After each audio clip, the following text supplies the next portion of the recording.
Hi everybody, welcome to this week's Tutorial Tuesday. This week we're going to be looking at blow drying your hair. Now I've washed and conditioned my hair.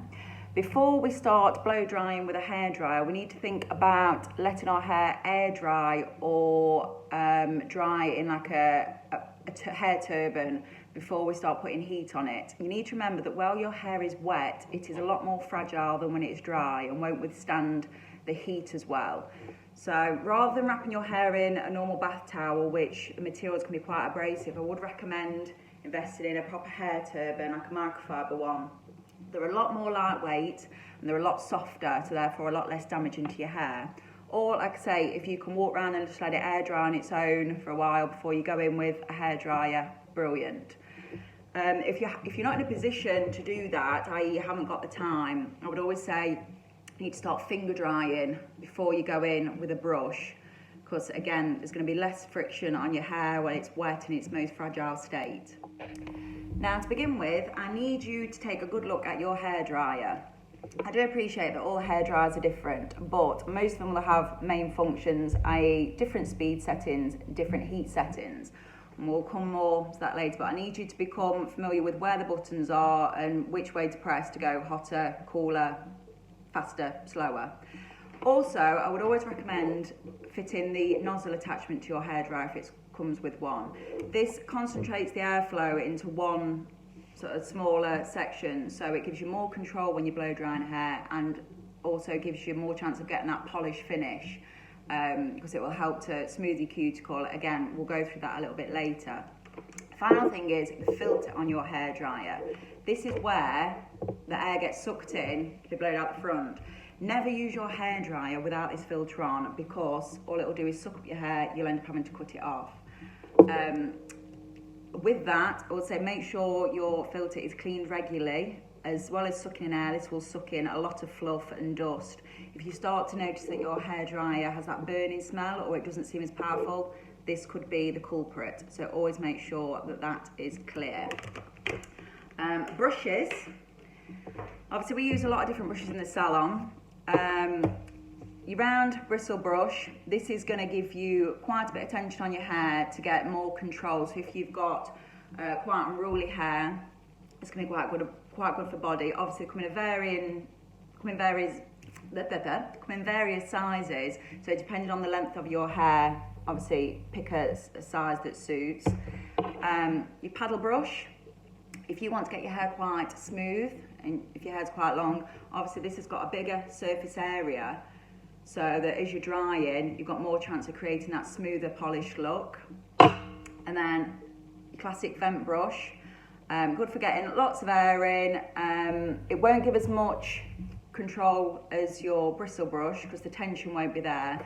So if you've got hair that probably dries quite smooth anyway, you just want to get a nice little bit of body in and just give it a little bit of control, a vent brush is the way to go. Right, so as you can see, I've combed my hair through a little bit using my tangle teaser. You need to kind of get your hair into the style of how you're going to dry it. So parting is normally roughly there.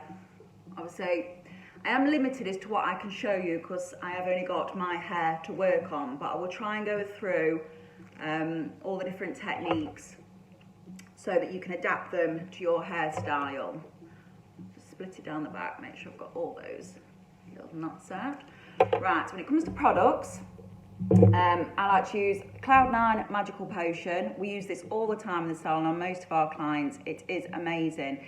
It will reduce your blow drying time. It is a really good heat protector and spray. It will condition your hair and also create lovely shine, glossy texture, but it is really lightweight as well, so it's not going to weigh the hair down. So we will go in and give that a good spray over. Make sure we're getting around the hairline, which is, again, your fragile areas, which are most likely to suffer with heat damage. Secondly, I'll be going in with my Paul Mitchell Super Skinny Serum. Again, this will help reduce your blow drying time, conditions the hair, humidity resistant, and also creates that lovely shine and condition. So as with a lot of professional products, extremely concentrated. Yes, you're going to pay more for professional products than you will for something from your local supermarket or boots or somewhere, but you will find that you need to use a lot less. So one little squirt through your hands, start at the ends and work up.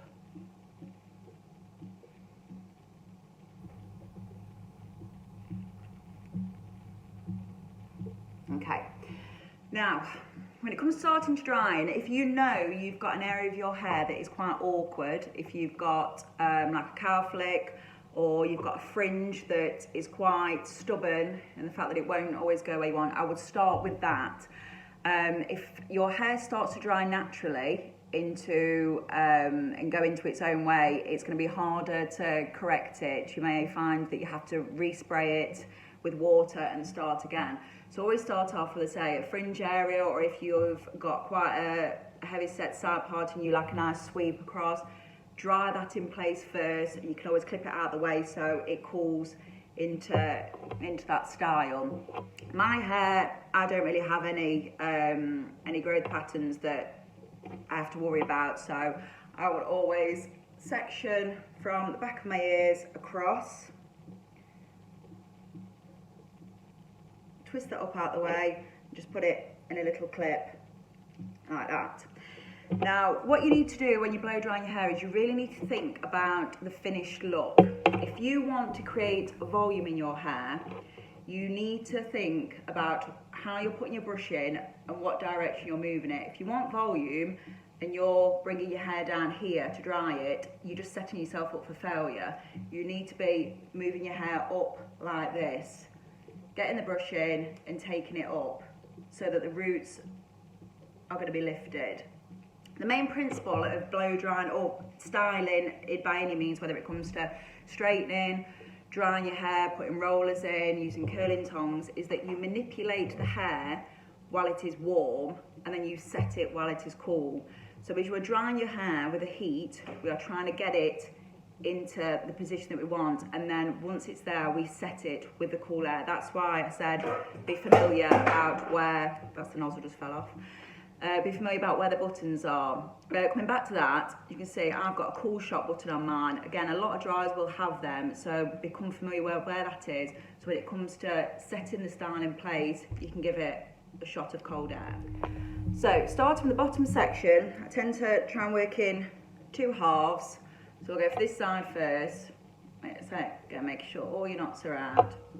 And the technique I'm going to try and go for is putting your brush in, hairdryer. What you want to do is make sure that your nozzle is facing down. If your nozzle is facing up like that, you're just going to be brushing the hair up and you're not going to create that polished look. So we need to be following the brush down with a dryer, and you can take the section with your fingers like that, or you can always balance your dryer underneath to catch it and go back in like that. Catch it with the fingers like that, or go in with your dryer like that. Okay.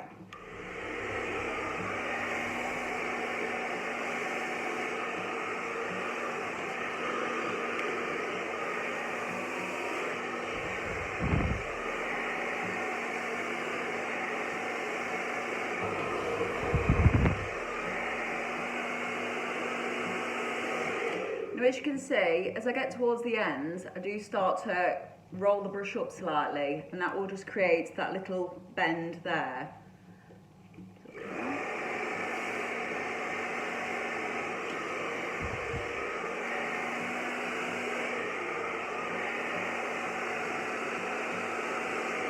Now once you've dried that section and we've got it into the shape we want, we're going to set it with the cool air to keep it in place.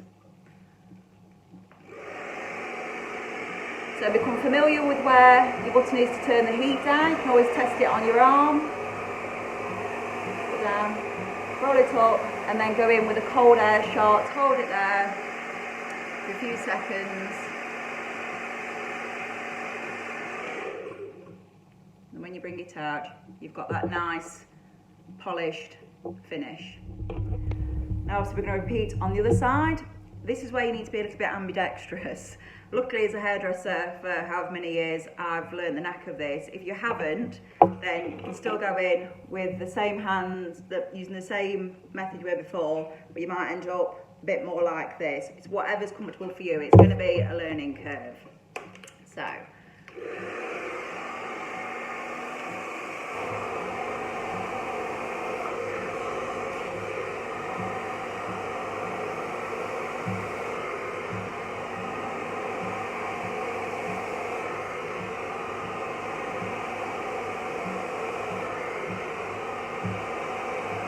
Remember to keep a little bit of tension on that brush.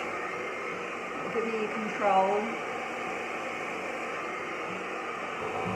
And then once we're dry, roll up, stick it onto cold, give it a cold blast of air.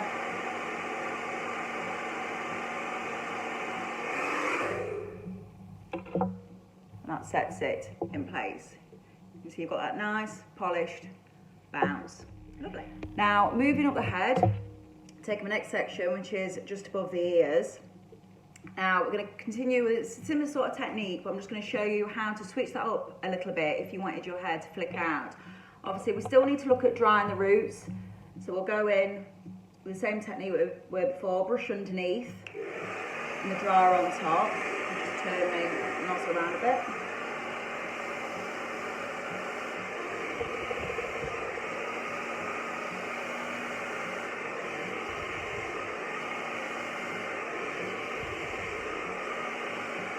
Then when it comes to the ends, we want to take the brush on top and the dryer underneath.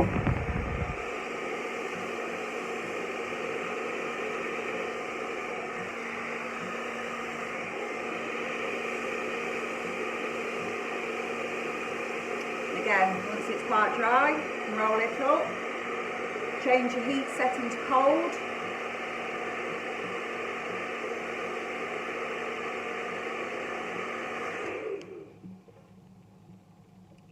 Look at that, Farrah Fawcett, eat your heart out. Now I'm just going to show you with the other two brushes that I showed you earlier on in the video. So going with the paddle brush, again exactly the same technique, but with the paddle brush its main use is to get smooth, sleek hair. So rather than rolling it up like we would with the round bristle brush, we're just going to be going through in more of a sweeping motion.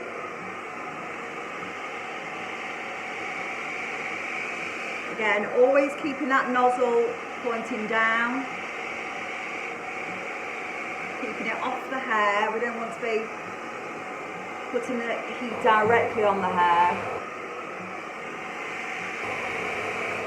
And also, I tend to, once I finish dry my hair, I always flick it back. So what I tend to do is dry it forward into my face more, so that when it does go back, I get a little bit more oomph. So. Come from behind and bring it forward.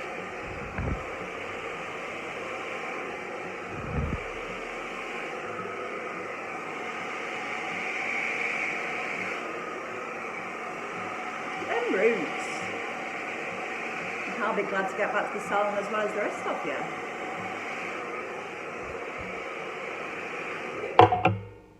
Okay, so we've got that lovely, sleek finish. Now when it comes to the back, you're going to have to use your arms a little bit more. Again, I'll show you now the bent brush. Just keep bringing my hair forward so you can get into those roots right at the back. And then every so often just come underneath, just polish those ends down. Just going to try and re-manipulate that front piece that I curled out. So again, applying heat, putting it in a different position, and then once I'm happy with it, switch to cold.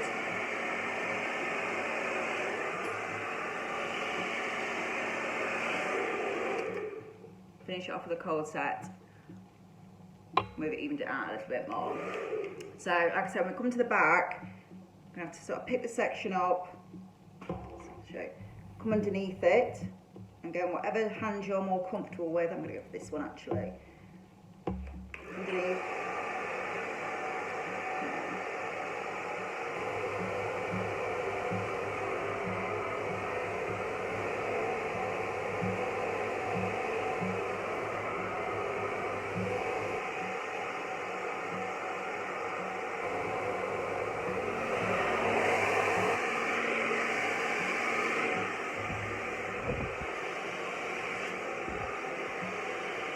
kitchen where you can blow dry your hair. Just keep going underneath. So I'm just going to work through the rest of my hair until I reach the top.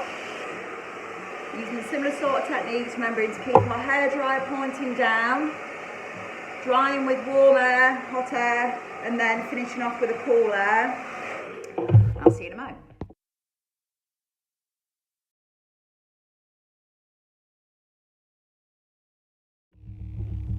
Now, when it comes to the top section, like I said before, I like a little bit of oomph in my hair. I like to brush it back off my face. So what I tend to do is blow dry in the opposite direction. I'll blow dry it forward. So then when I do sweep it back, it's got that nice little bit of bounce.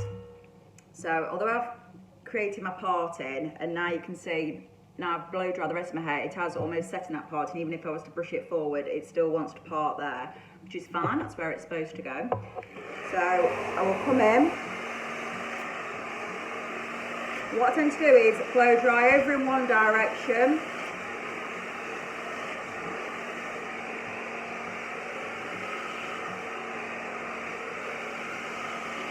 Then I'll blow dry in the other direction.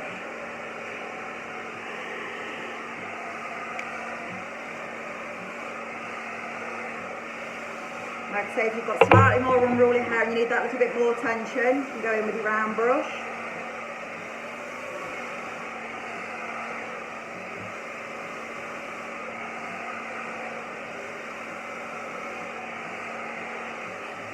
Go back in the other direction.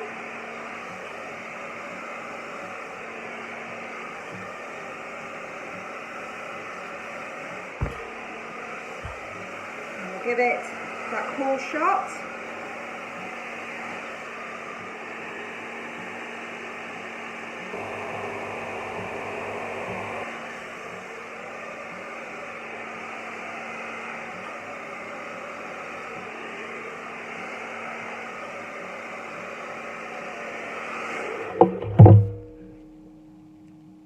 You can see it just creates that nice bit of body.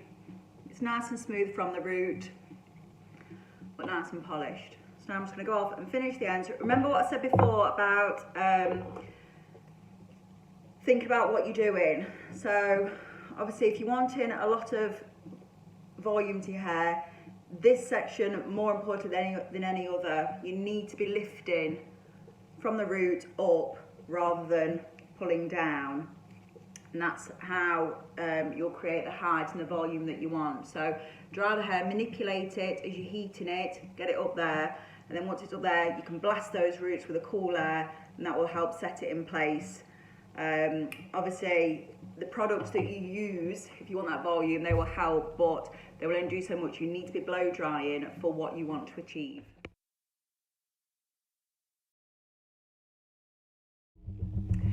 So now that's all finished. So I've got nice, clean, bouncy hair, but still with that sleek, polished finish. It's shiny, it's healthy. I know it's been protected from the heat, and I'm all ready to go and sit in the living room. If I was to go out, which obviously I'm not, if I was having this for work, would I straighten it? Yes, probably, but because I've done such a good job of blow drying it, the work that I'd have to do with the straighteners would be minimal. It would literally just be to sharpening up those ends or curling them under more to get more of a bounce. At this point, if you've finished, you can go ahead with your finishing products, your hairspray, any gel, any waxes, more like your gloss drops, your smoothing polishes. I won't put anything on this now because, like I say, I'm not going anywhere. So I hope you've enjoyed the blow dry tutorial, and stay tuned for the upcoming videos in the coming weeks. Take care everyone, bye.